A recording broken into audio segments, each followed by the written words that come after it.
ရေနံတူးတဲ့လုပ်ငန်းကလွဲပြီးကျန်တဲ့စီးပွားရေးလုပ်ငန်းမရှိတော့တဲ့မင်းလှငွေကြေးတက်နိုင်သူတွေကရေနံလက်ရက်တွင်တူးကြသလိုလက်လုပ်လက်စားအခြေခံလူတန်းစားတွေကတော့အဲ့ဒီရေနံလက်ရက်တွင်တွေမှာအလုပ်သမားအဖြစ်ဝင်ရောက်လုပ်ကင်ကြပါတယ်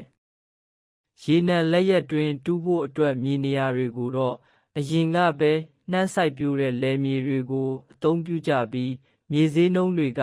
ကျင်းတစ်ပေါက်စာ2ပေမှ9ပေခန့်ကိုကျပ်သိန်း60အထိဈေးရရှိပါတယ်။ငွေကြေးတက်နိုင်သူအချို့ကဧကလိုက်ကျပ်သိန်းရာချီပေးဝယ်တာမျိုးလည်းရှိကြပါတယ်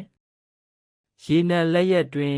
ကျင်းတစ်ပေါက်ကိုမြေဝယ်ယူဈေးအပါကျပ်သိန်း250ခန့်အသုံးပြုရပြီးနေစားအလုပ်သမားတွေကိုတော့ကျပ်2000မှ9000ခန့်အထိရေနံထွက်ရှိနှုန်းပေါ်မူတည်ပြီးလုပ်ခပေးချေတာဖြစ်ပါတယ်